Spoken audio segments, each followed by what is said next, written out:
Hello, नमस्कार दोस्तों, आप सभी का स्वागत है एक बार फिर से आपके अपने यूट्यूब चैनल पर।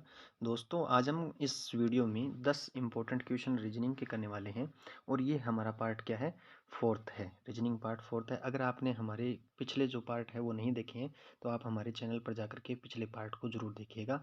और आपके लिए ये एग्जाम, जो भी आपका आगामी एग्ज़ाम है उसके लिए बहुत ही महत्वपूर्ण क्लास होने वाली दोस्तों। और आप सारी की सारी वीडियो अगर आप देख लेते हैं तो हो सकता है कि आपका एक सिलेक्शन यानी आपकी एक सीट पक्की भी हो जाए दोस्तों। ठीक है, आगे हम क्वेश्चन को देखते हैं। हमारा फर्स्ट क्वेश्चन किस तरीके से है दोस्तों? फर्स्ट क्वेश्चन इस तरीके से है कि यदि C को 3 लिखा जाता है और CAT को 24 हो तो पुलिस को क्या लिखा जाएगा, यानी क्वेश्चन मार्क की जो वैल्यू है वो क्या आएगी दोस्तों। अगर हमें देखें तो A, B और C, D इस तरीके से मैंने आपको बताया था कि ये अक्सर होते हैं और इसके ऊपर क्या है, नंबरिंग लगी होती है। जैसे एक नंबर पे B, 2 नंबर पे C, 3 नंबर पे D क्या है, 4 नंबर में। तो क्वेश्चन में हमें क्या दे रखा है, C 3 नंबर पे दे रखा है। तो क्वेश्चन में सही दे रखा है कि C 3 नंबर पे ही होता है। तो यहाँ पे क्या है, केट दे रखा है 24 हो। तो जैसे तरीके से हम देखें तो CA और T को लिखें तो C 3 नंबर पे, फिर इसको प्लस कर दिया, फिर A को 1 लिखा है इसने, और फिर T को क्या है 20 नंबर पे आता है ये। तो ठीक है, तो 20 और 1 21, 21 और 3 कितने हो गए, 24 हो गए दोस्तों। और ये क्वेश्चन में हमें दे रखा है कि 24 लिखा जाता है वो। तो पुलिस को हम क्या लिखेंगे? तो सबसे पहले अगर हम P की बात करें तो P कितने नंबर पे आता है, 16 नंबर पे आता है। सभी को हम प्लस करेंगे। O कितने पे आता है, 15 नंबर पे आता है हमारा। L कितने नंबर पे आता है, तो L आता है हमारा 12 नंबर पे। ठीक है, फिर प्लस आई कितना नंबर पे आता है, 9 पे आता है। फिर प्लस सी कितने नंबर पे आता है, 3 पे। और ई कितने पे आता है, फिर 5 पे आता है। इन सभी को जब हम ऐड करेंगे, सभी को हम जब ऐड करेंगे तो हमारे पास आंसर आएगा 60 दोस्तों। ठीक है, तो अब जो क्वेश्चन मार्क है वहाँ पर क्या लिखा जाएगा, 60 लिखा जाएगा। हमारे किस ऑप्शन में 60 हमें दिखाई दे रहा है, तो ए ऑप्शन में हमें 60 दिखाई दे रहा है दोस्तों। तो इस क्वेश्चन का राइट आंसर क्या हो जाएगा, ए करेक्ट आंसर होगा दोस्तों। आगे बढ़ते हैं 2 नंबर क्वेश्चन की तरफ। तो 2 नंबर क्वेश्चन में हमें क्या दे रखा है कि 2 नंबर के क्वेश्चन में हमें पूछ रखा है कि नीचे दिए गए प्रश्नों में संबंधित शब्द को चुनिए। यानी जो भी संबंधित शब्द है, यानी क्वेश्चन मार्क की जगह क्या आने वाला है वो हमें बताना है। जैसे कुत्ता है, वहाँ पे क्या है, जलतांक से संबंधित है। तो जलातंक से संबंधित है, तो मच्छर किससे संबंधित होगा? अगर कुत्ता जब काट लेता है दोस्तों, कुत्ता काट लेता है, रेबीज नाम का जो जीवाणु होता है उसके लार के अंदर, तो कुत्ता जब काट लेता है तो हमें क्या रोग हो जाता है, जलातंक रोग हो जाता है। उसी तरीके से अगर मच्छर काट लेता है तो हमें कौन सा रोग होता है दोस्तों, तो वो मलेरिया रोग होता है, जो कि हमें सी ऑप्शन हमारा करेक्ट आंसर होगा। क्वेश्चन मार्क की जगह क्या आएगा, मलेरिया रोग होगा। मलेरिया राइट आंसर हो जाएगा दोस्तों, जिससे मच्छर का संबंध किससे, मलेरिया से हो जाएगा। आशा करता हूँ ये क्वेश्चन आपको समझ में आया होगा। आगे हम बात करें 3 नंबर क्वेश्चन के बारे में। तो 3 नंबर जो क्वेश्चन है हमें, वो हमें किस तरीके से दे रखा है। 3 नंबर क्वेश्चन दे रखा है, निम्नलिखित प्रश्नों में दिए गए विकल्पों में से प्रश्न चिन्ह के स्थान पर आने वाली जो संख्या है उसका चयन करें। अगर हम देखें तो हमें एक ये सीरीज दे रखी है। तो सीरीज हमारी जो है वो किस तरीके से है, जैसे यहाँ पे 15 प्लस अगर 2 किया तो हमारा 17 हो गया। 17 फिर प्लस 3 कर दिया इसने, जैसे प्लस 2 किया है यहाँ पे, फिर यहाँ पे 3 कर दिया, और फिर यहाँ पे क्या है, प्लस 2 कर दिया, 22 आ गया। फिर 22 में ऐसा क्या ऐड किया इसने, प्लस 5 ऐड कर दिया, और फिर क्या है, इसने 2 ऐड कर दिया, तो 29 हो गया। अब आगे क्वेश्चन मार्क की जगह क्या आने वाला है वो हमें भी नहीं पता, क्योंकि ये जो सीरीज है वो एक बार 2 कर रहा है, एक बार 3 कर रहा है, एक बार 2 कर रहा है, एक बार 5 कर रहा है, फिर 2 कर रहा है। तो इस तरीके से हमारा क्वेश्चन है वो नहीं होगा और वो गलत भी हो जाएगा दोस्तों। तो हम किस तरीके से करेंगे, अगर हम एक एक अक्षर को छोड़ते हैं, जैसे ये बीच वाली संख्या इसको छोड़ देते हैं, 15 प्लस अगर हमने 5 किया तो यहाँ पे क्या है, हमारा 20 हो गया। फिर 20 प्लस 7 किया तो हमारा 27 हो गया। इसी तरीके से हमें नहीं पता आगे वाली संख्या कौन सी आने वाली है। अब ऊपर वाला देख लेते हैं। अगर हम यहाँ पे 17 प्लस 5 करेंगे, प्लस 5 किया तो हमारा क्या है, 22 आ गया। इसी तरीके से प्लस 7 किया हमने तो 22 में 7 जोड़ा तो 29 आ गया। और इसी तरीके से 29 में हमने ऐसा क्या ऐड किया तो 38 आया, तो प्लस 9 किया है इसमें, यानी हम यहाँ पर भी प्लस 9 करेंगे तो हमारा वैल्यू आ जाएगी। तो अब यहाँ पे एक चीज़ हमने नोट की, जो ये 27 है इसमें अगर हम प्लस 9 कर देते हैं, 9 करेंगे तो 27 और 9 कितने हो गए, 27 और 9 हो गए हमारे 36। तो किस आंसर जो ऑप्शन है हमारा उसमें 36 दिखाई दे रहा है, तो ए ऑप्शन है वो करेक्ट आंसर हो जाएगा दोस्तों। क्वेश्चन मार्क की जगह क्या है, 36 आने वाला है। ठीक है, आगे अगर हम देखें 4 नंबर क्वेश्चन, तो 4 नंबर क्वेश्चन में हमें क्या दे रखा है दोस्तों, 4 नंबर क्वेश्चन में हमें दे रखा है कि नीचे दिए गए प्रश्न में संबंधित संख्या को चुनिए। जो नीचे दिए गए जो संख्या है उसमें संबंधित शब्द को चुनिए। जैसे 215 का संबंध है वो 6 के साथ है और 124 का संबंध किसके साथ होगा, यानी क्वेश्चन मार्क की जगह कौन सी वैल्यू आने वाली है। एक चीज़ आपने नोट की होगी, तो 6 का अगर हमने क्यूब किया तो हमारे पास आंसर कितना आता है, 216 आता है। उसमें से -1 किया तो 215 आ गया, यानी 6 का क्यूब करके फिर इसमें से -1 किया तो इसने 215 कर दिया। अब 124 का संबंध किससे से है, तो 124 अगर हम 5 का क्यूब कर देते हैं तो हमारे पास 125 आता है और -1 किया तो हमारे पास क्या आया, 124, यानी 124 आ गया। तो क्वेश्चन मार्क की जो वैल्यू आई है वो कितनी आ गई, 5 जो है वो वैल्यू आई है 5।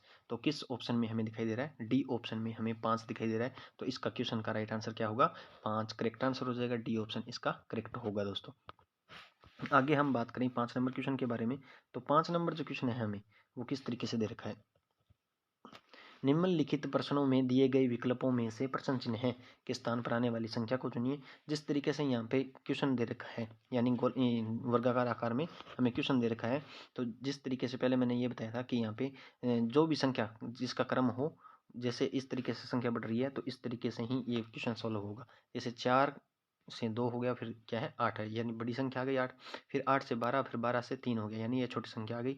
और फिर पहले यहाँ पे 8 दे दिया, ये बड़ी संख्या दे दी, फिर यहाँ पे बीच में 12 बड़ी संख्या दे दी और यहाँ पे 4 बड़ी संख्या दे दी। तो इस तरीके से ये क्वेश्चन सॉल्व नहीं होने वाला है दोस्तों। तो हम किस तरीके से सॉल्व करेंगे, अगर हम इसको इस तरीके से सॉल्व करें, 4 × 2 किया तो हमारे पास 8 आ गया। इसी तरीके से 8 × 12 किया, 8 × अगर 12 किया तो 12 8 96 होता है, लेकिन इसने क्या दे रखा है, 3 दे रखा है। तो इस तरीके से भी ये क्वेश्चन सॉल्व नहीं होगा। तो हम किस तरीके से इसको सॉल्व कर सकते हैं दोस्तों। एक चीज़ आपने नोट की होगी, अगर इसको हम इस तरीके से जोड़ें, इस तरीके से नीचे की तरफ जोड़ें, 4 और 8 12, 12 और 4 कितने हो गए, 16 हो गए, ठीक है। इसी तरीके से 2 और 12 14, 14 और 2 कितने हो गए, 16 हो गए। इसी तरीके से 8 और 3 कितने हो गए, 11 हो गए। और 11 में ऐसा क्या ऐड करें कि यहाँ पर 16 हो जाए नीचे। तो 11 में अगर हम 5 ऐड कर लेते हैं, +5 ऐड किया तो हमारे पास क्या है, 16 हो जाए। तो क्वेश्चन मार्क की जगह क्या आएगी, यानी 5 जो वैल्यू है वो क्वेश्चन मार्क की जगह आने वाली है। इस क्वेश्चन की अंदर क्या आएगा, जो ये क्वेश्चन मार्क है, यहाँ पे जो ये क्वेश्चन मार्क है वहाँ पे क्या आएगा, 5 आएगा दोस्तों। तो किस ऑप्शन में आपको देखने को मिल रहा है, तो सी ऑप्शन के अंदर हमें 5 है वो दिखाई दे रहा है। तो इस क्वेश्चन का राइट आंसर सी हो जाएगा। आगे हम बात करें 6 नंबर क्वेश्चन के बारे में। तो 6 नंबर क्वेश्चन हमें क्या दे रखा है, 6 नंबर क्वेश्चन में दे रखा है, दिए गए समूह में से विषम शब्द को की पहचान करें। विषम शब्द चुनना है दोस्तों जो सभी से अलग हो, यानी इन चारों ऑप्शनों के अंदर अलग हो। यहाँ पे कुछ नहीं दिया हमें, प्रश्नवाचक की जगह हमें कुछ नहीं दिया, लेकिन क्या है इसमें विषम शब्द आ गया, यानी विषम जो हो वो अलग हो, वो हमें चुनना है। तो लोहा अगर आप बात करें तो लोहा क्या होता है, ठोस होता है दोस्तों। इसी तरीके से चांदी भी क्या होता है, ठोस होता है, ठीक है। और इसी तरीके से सोना भी क्या है, ठोस होता है। तो जो पारा होता है, जो ये पारा है वो क्या है, द्रव अवस्था में पाया जाता है। कौन सी अवस्था में पाया जाता है, द्रव अवस्था में पाया जाता है। तो क्या है, ये एक अलग है पारा। पारा अगर अलग है तो इसका क्वेश्चन का राइट आंसर क्या हो जाएगा, विषम शब्द यही है, यानी विषम शब्द यानी जो सभी से अलग हो। ये तीनों क्या है, ठोस हो गए, तो बी क्या है, राइट आंसर हो जाएगा, पारा हमारा करेक्ट आंसर होगा। आगे हम बात करें दोस्तों 7 नंबर क्वेश्चन के बारे में।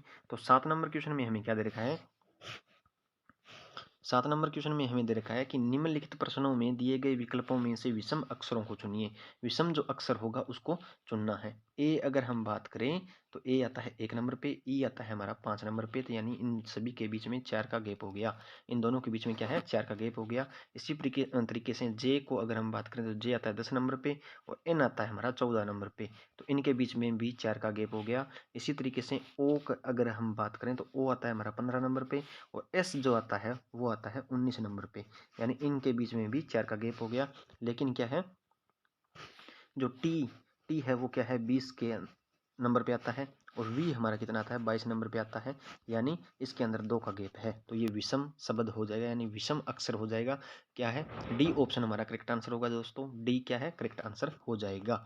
आगे अगर हम बात करें 8 नंबर क्वेश्चन के बारे में, तो 8 नंबर जो क्वेश्चन है उसमें हमें दे रखा है कि नीचे दी गई आकृति में त्रिभुजों की संख्या बताएं। नीचे दी गई जो आकृति है उसमें त्रिभुजों की संख्या बताएं। मैंने एक पहले भी त्रिभुज बनाया था।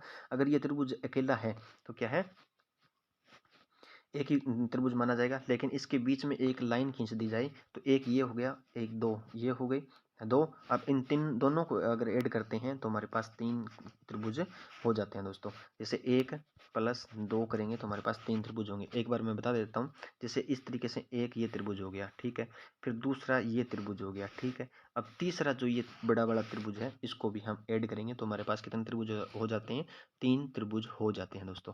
अब इसी तरीके से एक बार आप देखेंगे तो ऊपर जो संख्या दे रखी है वो एक एक ये हो गया, 2 ये हो गया, यानी ये 3 त्रिभुज हो गए हमारे पास। फिर ये चौथा, ये पांचवा और ये छठा त्रिभुज हो गया, ठीक है। 6 त्रिभुज तो ये हो गए। और फिर एक ये बड़े वाला यहाँ से यहाँ तक कितने हो गए? 7 हो गए। फिर एक यहाँ से यहाँ तक, ये कितने हो गए? 8 हो गए। और फिर ये पूरा का पूरा जो त्रिभुज है उसको अगर हम ऐड करते हैं तो हमारे पास 9 त्रिभुज होते हैं। और 9 किस ऑप्शन में हमें दिखाई दे रहा है? तो 9 हमें बी ऑप्शन में दिखाई दे रहा है दोस्तों। तो इस जो आकृति है, इस आकृति के अंदर 9 त्रिभुज है, जो बी ऑप्शन करेक्ट आंसर होगा दोस्तों। आगे हम बात करें 9 नंबर क्वेश्चन के बारे में। तो 9 नंबर क्वेश्चन मैंने पहले बताया था कि ABCD इन सभी का क्या है? क्रम आपको अगर याद है तो ये क्वेश्चन आसानी से आपको सॉल्व हो जाता है। अगर हम देखें ए जेड का अगर देखें तो आज, ठीक है। AZ बराबर क्या लिखोगे आप? आज लिखोगे। जैसे DW यानी ये उसका उल्टा क्रम है। ए 1 नंबर पे आता है और जेड क्या आता है? 26 नंबर पे आता है। और इन दोनों को अगर हम ऐड करके 27 निकालते हैं, 27 होता है। तो 27 अगर हो जाता है तो ये क्या है? दोनों के दोनों क्या है? उल्टे क्रम में है, विपरीत क्रम के अंदर है, ठीक है दोस्तों।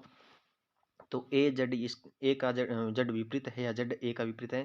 तो ZDW ये इसका विपरीत है। और GT रोड, ठीक है। तो ये इसका विपरीत है। इसी तरीके से बी का जो विपरीत आएगा वो क्या आएगा? वाई आएगा, यानी बाई। आज बाई 6 दूध वाला, इस तरीके से आप याद कर सकते हैं। और ई का जो विपरीत आएगा वो क्या आएगा? वी इव, ठीक है। एच का जो विपरीत आएगा वो आएगा एस, हाई स्कूल। एच का विपरीत क्या आएगा? High school. यानी हमारे पास वैल्यू आती है वाई वी सॉरी VS, ठीक है। ये वैल्यू आती है। तो ये किस ऑप्शन में हमें दिखाई दे रही है? YVS।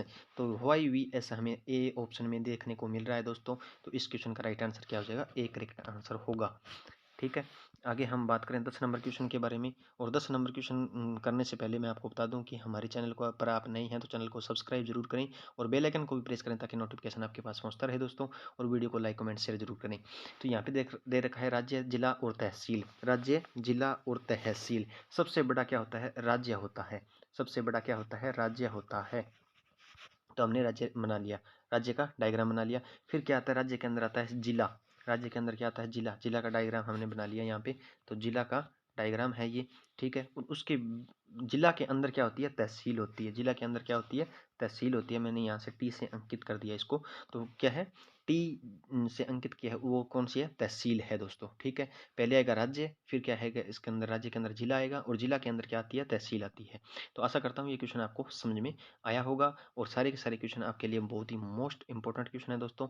मिलते हैं नेक्स्ट वीडियो में। Thank you. जय हिंद, जय भारत।